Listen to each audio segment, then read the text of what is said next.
السلام عليكم اعزائي، مرحبا بكم في فيديو جديد. وصفة اليوم ان شاء الله غادي تكون عبارة على حرشة بالياغورت سهلة وسريعة التحضير، كتوجد في دقائق. نخليكم مع المقادير وطريقة التحضير. بالنسبة للمقادير فغادي نحتاج 4 الكيسان من كأس العنبة ديال السميدة الرقيقة او السميد المتوسط، اي نصف كيلو او 500 غرام. السميدة اللي كتكون على هذا الشكل هذا ديال الحرشة.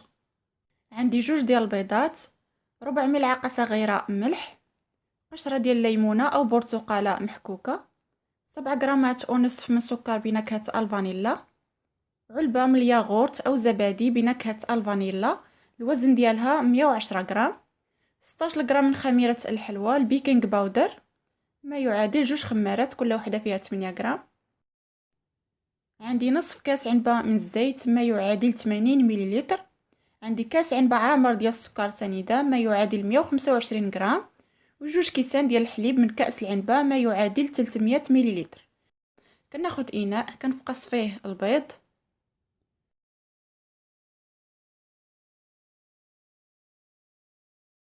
ثم كنضيف الزيت نصف كاس عنبة، ثم الحليب، ثم السكر سنيدة، ثم المنسمات والملح، قشرة ديال البرتقالة وسكر فانيلا، ثم علبة من الياغورت بنكهة الفانيلا، و16 غرام من خميرة الحلوى البيكنج باودر.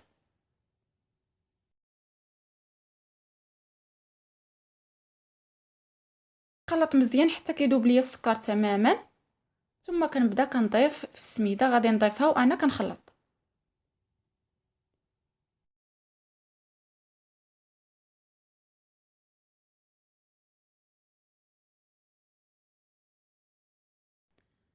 كنضيف السميده اللي عندي كامله وكنخلط مزيان حتى كنحصل على هذا الخليط هذا. كنجيب مول القطر ديالو 24 سنتيم، نقدروا ندهنوه بالزيت اولا الزبده ونرشوه بالسميده الرقيقه. انا هنا دهنته بالزبده ورشيته بالسميده الرقيقه، ثم غادي نفرغ فيه الخليط صافي. وغادي ندخل الحرشه طيب على فرن يكون سخون من قبل على 180 درجه. ضروري الفرن يكون سخون، الحرشه كتبغي الفرن يكون سخون.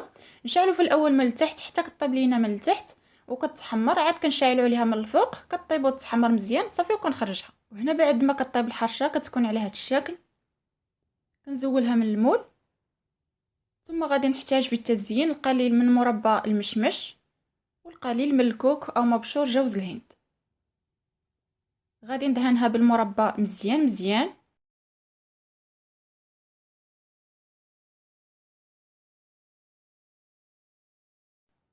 ثم غادي نزينها بالكوك على هذا الشكل هذا. والتزيين كيبقى على حسب الرغبه، تقدروا تزينوها كيف ما بغيتو، غير هي كتواتى مع المربى والكوك. وصافي كنساليها، وهذا هو الشكل النهائي ديال الحرشه بعد ما ساليتها. كتجي على هذا الشكل، كتجي رائعه وسهله وسريعه في التحضير، كتوجد في دقائق لضياف الغفله. كنتمنى تجربوها وتعجبكم. الى عجبكم فيديو ما تنساوش ديروا لايك وتشتركوا في القناه باش دائما يوصلكم الجديد. الى اللقاء.